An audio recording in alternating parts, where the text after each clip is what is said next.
Hello friends, welcome to this new video, and in this episode I am going to show you some command lines how we can use Julia as scripting language, but it will run as fast as C++. So, and to do that I am going to activate the Julia console and get the Julia available in the terminal. I had to set the path, and you can check my one of the video how to set Julia in the path. And now we can check the version information the Julia, and we can see that Julia is using LLVM version 9.0.1. LLVM stands for low level virtual machine. So and then LLVM generates the actual system code and runs it on the system, and that's why Julia is so fast. If I press question mark, the Julia console will convert it to a help console, and now if I write anything, Julia will try to throw the help.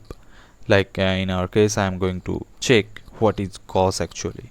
So it is computing the cosine of x, where x is a radian, and in this way sine, so it will show you some example code as well as the information whatever is available.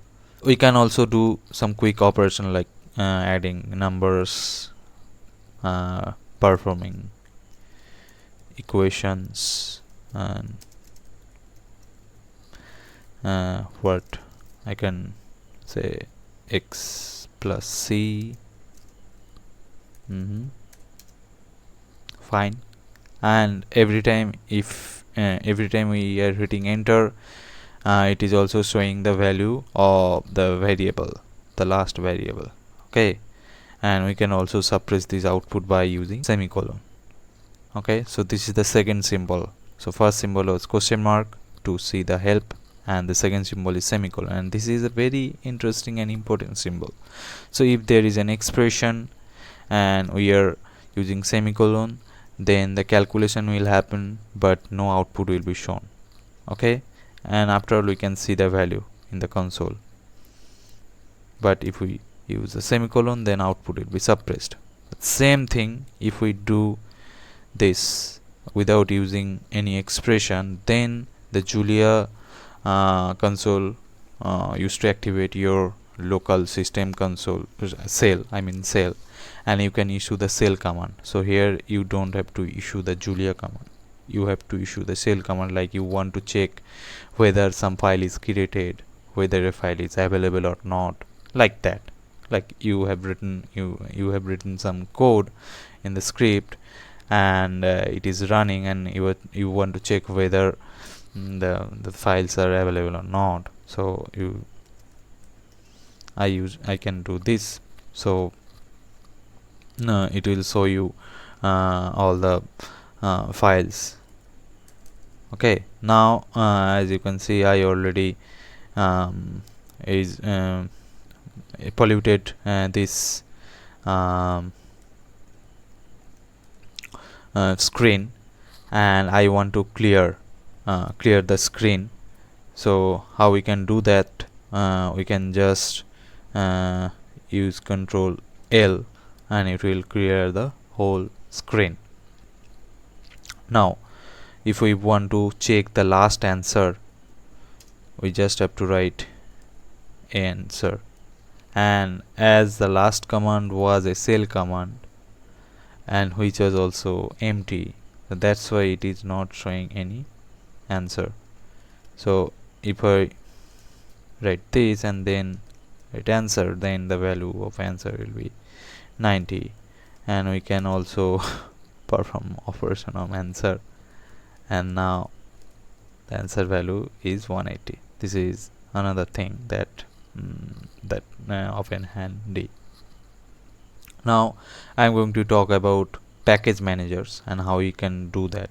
So now we have to press another new symbol, the box close. Okay, so if we press box close, now we are in package manager version 1.5 provided by Julia, and here we can find all the packages by issuing st, and it is showing empty because I haven't installed any packages. And if we want to add new package,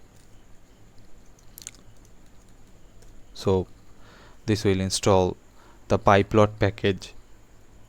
I am not going to press enter because it will going to take some time. Today my internet speed is not good, so you know. And let us consider I already have installed that package, so I want to update any package,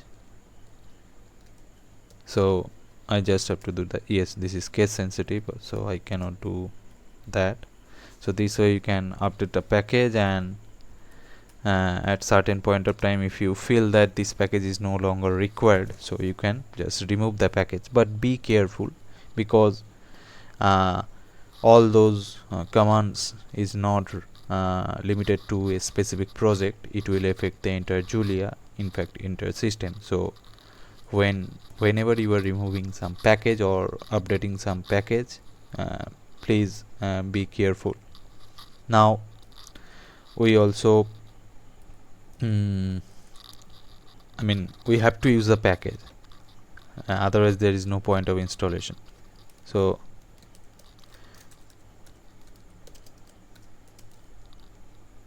in this way we can use a package, and there is another way to do the same. I cannot press enter because it is not available, and it is going to throw an error. And let's say it is not necessary to import the whole package every time. Instead, you just want some particular function or some particular object from the package. So in that case, you can write this way, like import pyplot, and maybe there is a function called 2D plot. So now instead of loading the whole pyplot package, Julia will only import the 2D plot function from the pyplot package, and this will speed up your computation. Now some interesting thing that we can do with Julia. We already know that Julia supports Unicode character, which means we can write Unicode variables over here, like LaTeX syntax. So if I write this way, alpha, and then hit tab, it will be converted to the alpha symbol, and there is no problem with that. So now we have a variable called alpha, and this way we can have beta. Sorry, I have to press tab, beta, and gamma. I am pressing tab, then some value. So now we have alpha, beta, and gamma, and delta tab is equal to alpha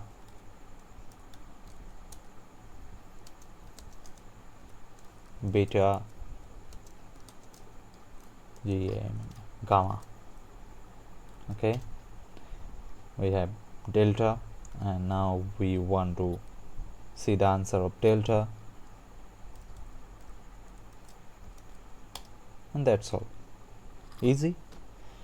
And last but not the least, this is the ending. So let us consider a situation where we need to perform some elementary math, like we have 15 slices of pizza and 5 girls are there, and we have to divide these 15 slices of pizza to each of them equally. Then how many pieces each girl is going to have. Okay, funny. So how we can do this? So pizza, then press enter. We have 15 slices of pizza, and there are how many girls? There are 5 girls. Okay, sorry, there is an extra colon is there, and now we have to divide. So what I have to do, I have to divide pizza with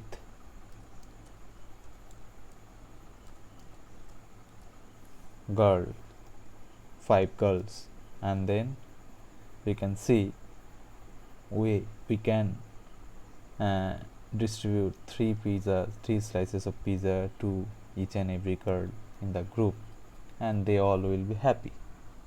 So I think this is a very happy ending. Till my next video, bye bye. Thank you for watching. Thank you for your patience also. Bye. Good day.